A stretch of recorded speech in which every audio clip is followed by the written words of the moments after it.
านผู้ฟังทั้งหลายอีกเช่นเคยณทางสถานีวิทยุแห่งนี้และก็ในวันเวลาเดียวกันนี้เป็นเวลา30 นาทีโดยประมาณ มันแน่นอนโดยประมาณเนี่ยเตือก็บ่ถึงเตือก็เกินเตือก็จับเอาเรื่องมันว่าเนาะต้องบอกว่าปกิณกะแห่งธรรมะก็มีการไหว้พระสวดมนต์เป็นประจำทุกครั้งทุกคราวทุกวันในรายการนี้เพราะถือว่าพระธรรมคือคำสอนขององค์สมเด็จพระสัมมาสัมพุทธเจ้าและพระธรรมนั้นก็ถ้าบุคคลใ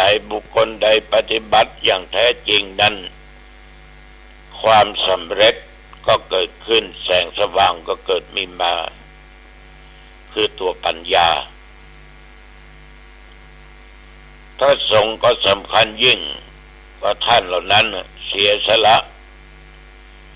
ความสุขในการเป็นคฤหัสถ์เป็นเจ้าบ้าน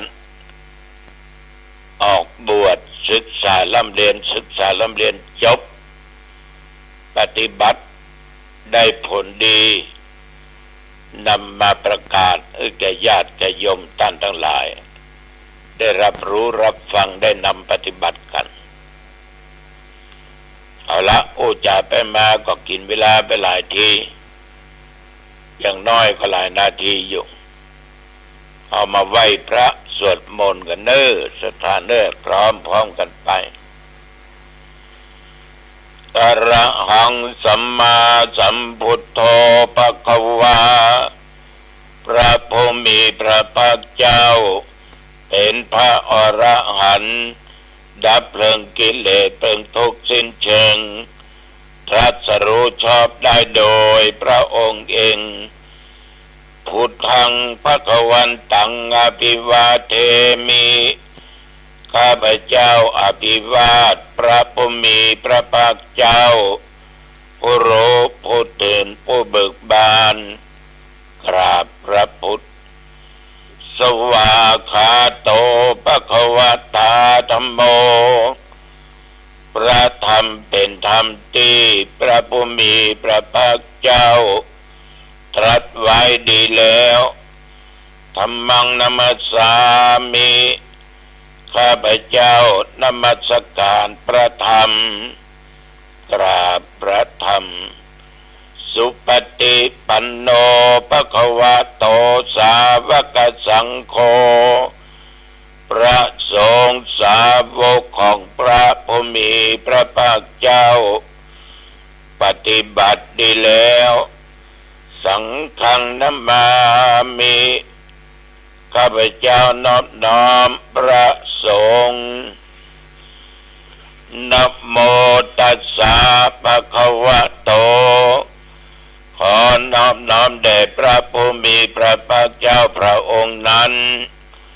อรหะโตซึ่งเป็นผู้ไกลจากกิเลสสัมมา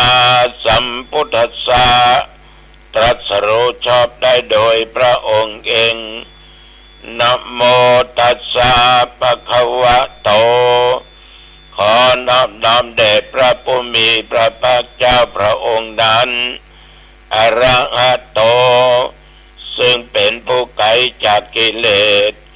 สัมมาสัมพุทธัสสะ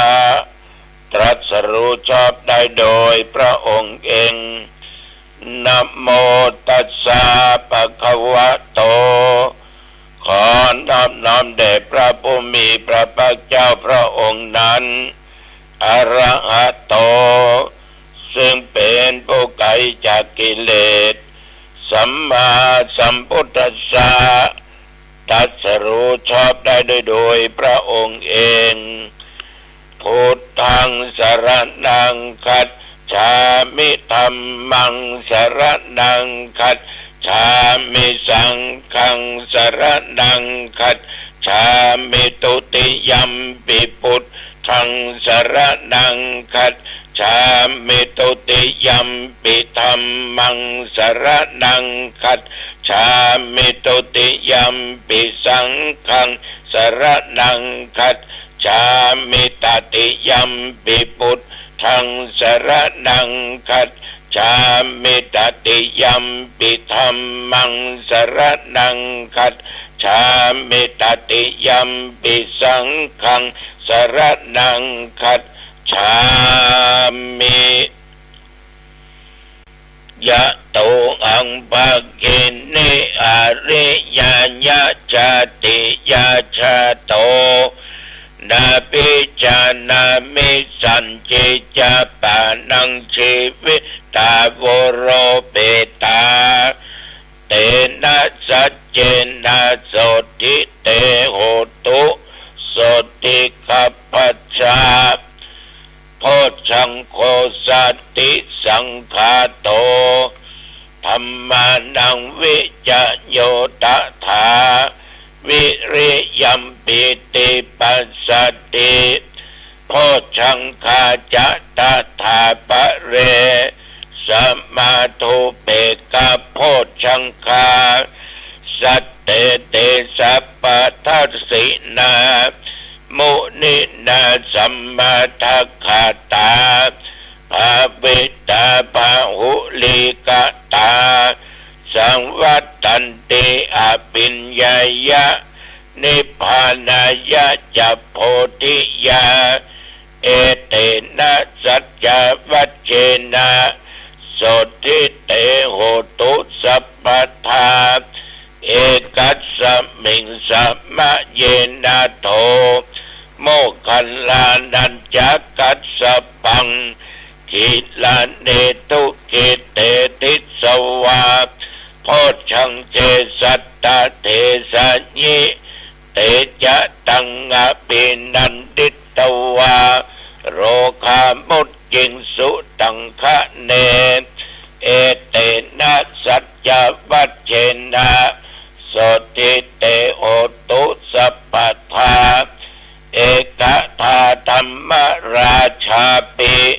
เขลัญเยนะปิปิริโตยุนตเตเรนะตัญเยวะพนาเปตวานะสาทะลัง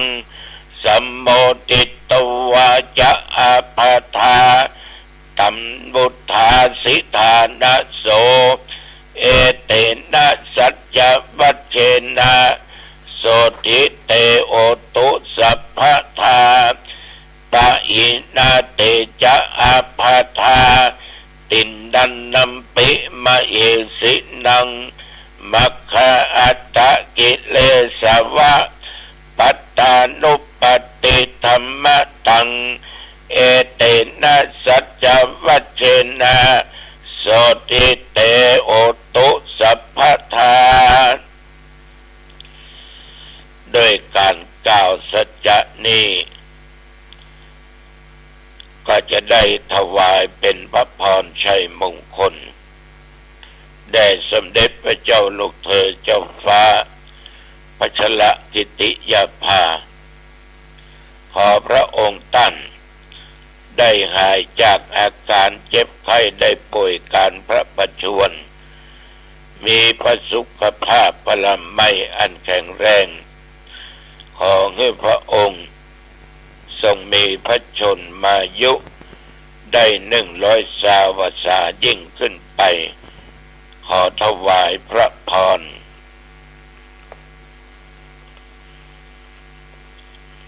กรมอุตุได้ประกาศบอกว่าแต่ว่านี้ถึงปัจจุบันนี้เนอะตุเจ้าหนองตองบ่มีฝนตกแม้แต่เม็ดเดียวหยดเดียวแม่เจ้าหนาวน้อยตอนบ่ายตอนยังมาก็ร้อนตกเย็นมาก็หนาวมาสะหน่อยปัจจุบันนี้อุณหภูมิ21 องศาพ่อแม่พี่น้องศรัทธาญาติโยม ใครจะชอบใครจะชังก็จ้างเตอะใครจะเชิดใครจะแช่งก็จ้างเขาใครจะเบื่อใครจะบ่นทนเอาเน้อทนเอาเน้อขอใจเฮาเนี่ยญาติโยมร่มเย็นเป็นสุขก็พอนะบ่ต้องไปเสาะหาเรื่องแล้วบ่ต้องไปแสวงหาสิ่งที่บ่ดีเพราะสิ่งบ่ดีเนี่ยมันจะนำทุกข์นำความเครียดบ่สบายจิตบ่สบายใจทุกข์ใจเกิดขึ้นชอบก็จ้างเขาจะจังก็จ้างเขาจะเบ่งใส่จะบึนปากใส่ก็จ้างมันหยังอันจะแจ้งจะด่าจ้างมันเตอะเอามาหับอย่างมันก็เข้าตัวมันหมดกูจังน้ำหน้ามือเบื่อขี้หน้าเอาว่าก็เอาต้องไปโคดไม่ต้องไปเกลียดนะโยมเนอะไม่ต้องไปอาฆาตพยาบาทใช้ขันติขันติขันติอดทนอดกลั้นถ้าเราทำอย่างนี้จิตใจเราก็เย็นสบายมีความสุขขอใจเขาเป็นสุขก็เพราะเนอะแต่ว่านี้อาตมาภาพต้องขออนุโมทนาต่อโยมแม่ที่เปิ้นได้เดินทางมาจากอำเภอหางดงเนี่ยชื่อว่าแม่มุกดาธงงามและนางสาวกันนิกาตันสิงห์บ้านเปิ้นก็อยู่บ้านหัดแก้วเนี่ยตำบลหัดแก้วอำเภอหางดงจังหวัดเชียงใหม่อันตันพระครูอีแม่ขอหอมเครื่องช่วยหายใจเนอะเครื่องช่วยหายใจคราวแล้วแม่ก็มาหอมมากินมาทานกันละคราวนี้ขอมาเพิ่มบุญ1,500 กล่องบุญ1,500 กล่องบุญขออนุโมทนาต่อโยมแม่มุกดาธงงามและคุณกันนิกาตันสิงห์เป็นอย่างมากเป็นณโอกาสนี้โดยแต่ว่าวันซืนนี่ก็ได้มีหลายท่านหลายคนไปเทศเพิ่นก็หอมมาแม่สีทรมูลเทศแม่สีทรมูลกาดอันนี้บ้านหนองจังคืนพร้อมด้วยคุณสุรินทร์อินทพรหมแม่เปิ้นได้เอาหลักคังมาถวาย1 ใบ 1 แก่นเอาดังดีเนอะแม่เนอะเก่งปัตสันสะเทือนเลยขอบใจดักๆแล้วก็หอมมาแถม2,000 กล่องบุญสร้างห้องสุขาแม่คำแปงสุธรรมพระนอนปูคา200 กล่องบุญคุณอัธพันธ์แจ่มกระจ่างบ้านสันติธรรมสังกำแพง100 กล่องบุญนิคมมณีเกียงบ้านแม่คือ200 กล่องบุญถึงแม่คือแล้วก็บ้านผู้ปะกันเนอร์ที่หน้าวัดแม่คือนะดาวคุณบุญเรืองยี่นางป่าบงแม่บ่อสร้าง100 กล่องบุญคุณสมหมายจักแก้วบ้านต้นพึ่งก็แม่ก็บ่อสร้าง100 กล่องบุญป้าอมน้อยแม่พลอยทาใจป่าบงก็แม่บ่อสร้าง100 กล่องบุญแม่คือตัวเพราะไม่ประสงค์ออกนามก็ไม่ได้จดชื่อ500 กล่องบุญ50 กล่องบุญก็มีต้องขออนุโมทนาต่อญาติต่อโยมเนอะที่ได้ช่วยกันสืบต่ออายุเพื่อนมนุษย์ที่ร่วมโลกร่วมชีวิตเดียวกันสร้างเครื่องช่วยหายใจเครื่องมือการแพทย์ไว้ห้องICU ของอำเภอหางดงโรงพยาบาลหางดงมีป้าออกไม่ออกหลายคนอู้นะ ขอได้รางวัลที่หนึ่งก็ตัวลุงจะฮับเป็นเครื่องดูถ้าเมื่อใดมันก็ได้ถ้ามันได้ไวๆกันเนาะถ้าได้แล้วก็ต้องหอมแต่นะมันแน่นะญาติโยมคนบางคนเนี่ยได้แต่ได้แต่อันนั้นก็ดีออกอันนั้นก็ดีจ่ายลูกก็ดีแปลงบ้านก็ดีแปลงรถก็ดีซื้อโทรศัพท์ก็ดีซื้ออันใดก็ดีจ่ายตู้ลุงขอหอมไป500 นึกว่าถึงเครื่องเนาะมันเหมือนมีป้าออกแม่ออกครอบครัวหนึ่งที่เปิ้นแปลงเนาะเปิ้นคือ37 ล้าน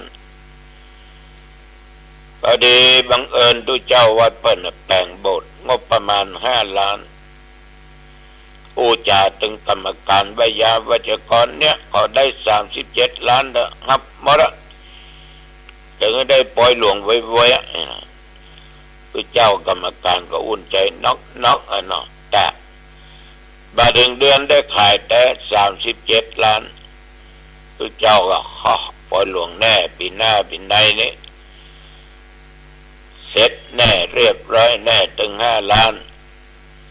รอเดือนปลายผ่านไป2 เดือนผ่านไปได้ไป3 เดือนเข้ามาก็บ้าใหญ่สักอย่าง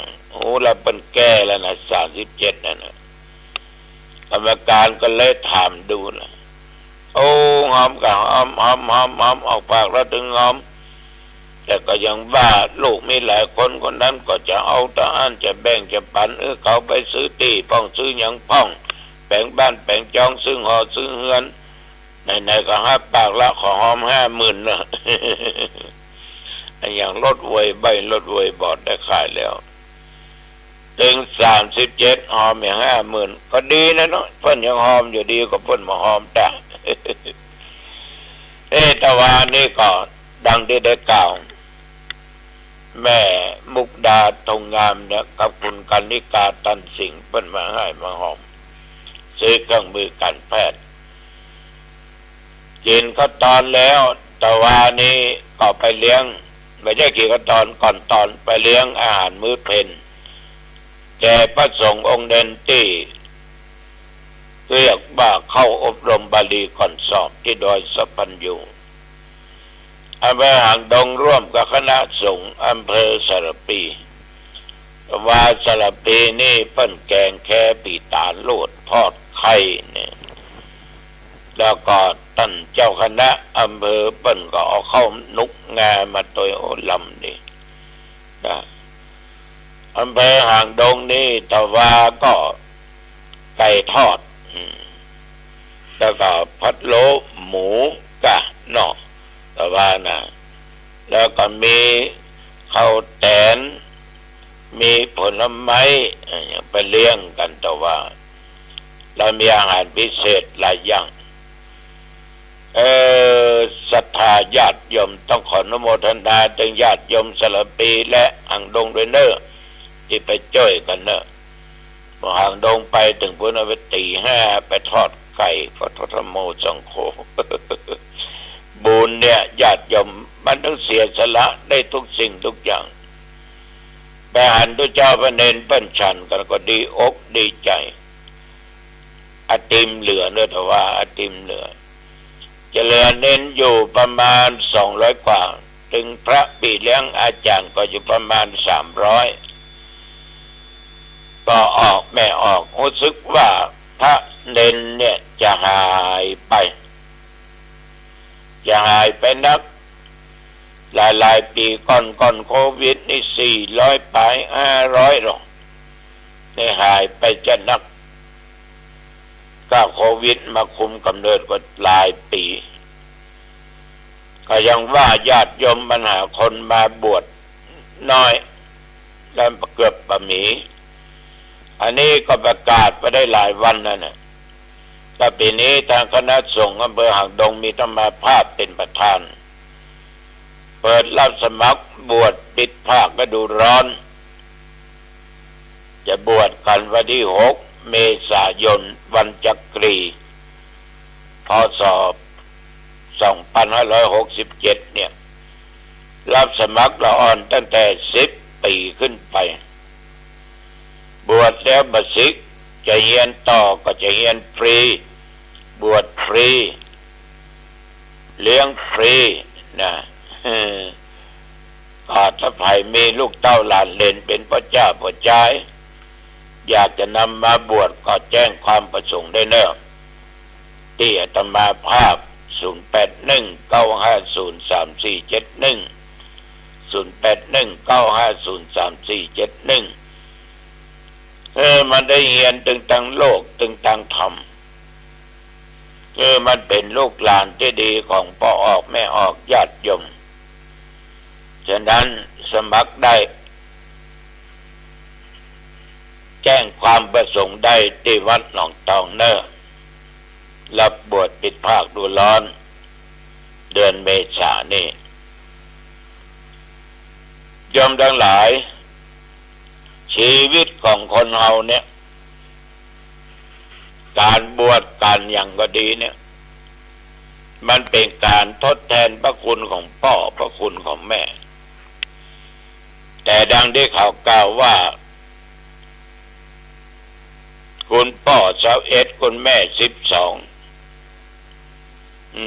มันก็เป็นพระคุณในร่างกายของเฮาเนี่ยเป็นของพ่อเป็นของแม่แต่ได้จริงคุณพ่อคุณแม่ก็มีเต้าเดียวกันนะในฐานะที่เฮาทั้งหลายเกิดมาชาตินี้เอามีพ่อมีแม่ก็เพิ่งได้บวชทดแทนพระคุณเนี่ยคนเฒ่าคนแก่ในสมัยก่อนนี้ได้หันชายผ้าเหลืองได้หันลูกหลานเรียนบวชดีอกดีใจบางคนบอกว่ากูตายลับละกูได้หลานตุหลานพระลูกตุลูกพระละเนี่ยฉะนั้นญาติโยมพ่อแม่ของเฮาทุกคนนั้นจะเป็นลูกเป็นเต้าปฏิบัติปัดปูปันดีน้ำกาเข้ากาผ้ากาตีรับตีนอนเนาะแม้แต่ลูกบางท่านบางคนอาบน้ำมือล้างตีนล้าง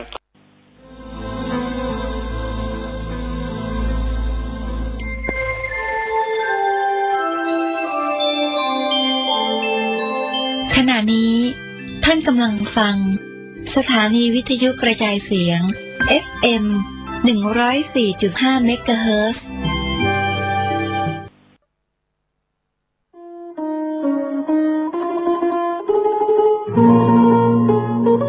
วัดนิ่งเมืองมูลตำบลพิชัยอำเภอเมืองจังหวัดลำปางขอเชื้อเชิญพุทธศาสนิกชนพุทธบริษัทร่วมงานบุญตามตอดพระเจ้าพุทธมิ่งมงคลมุนี4 เคลาพระเจ้าเศรษฐีหลวงฉลองสมโภชในวันที่15 16 17 กุมภาพันธ์ 2567 เจ้าวันที่15 กุมภาพันธ์ตั้งแต่เวลา 8 โมงเจ้าไปต้นไปร่วมพิธีบวงสรวงเทวดาชมมหรสพสมโภชศิลปินปื้นบ้านล้านนาจ้างจอชื่อดังคณะไอ้วัดเมืองเถิดเวลาบ่าย 3 โมงพิธีทำบุญทักษิณาทานตามต้องสะเปาอดีตเจ้าอาวาสและบรรพชนผู้มีคุณูปการพิธีแห่เครื่องสักการะพระพุทธมิ่งมงคลมุนี4 เคลาขบวนฟ้อนเล็บโดยจ้างฟ้อนจิตอาสา108 คนฟ้อนถวายเป็นพุทธบูชาชมขบวนแห่ขวตาลอย่างยิ่งใหญ่เวลา1 ทุ่มพิธีพุทธาภิเษกเบิกเนตรพระพุทธมิ่งมงคลมุนี4 เคลาพระสงฆ์เจริญพระพุทธมนต์สวดมนต์ตั้งแสดงพระธรรมเทศนาสาราธิสารสูตรปารมี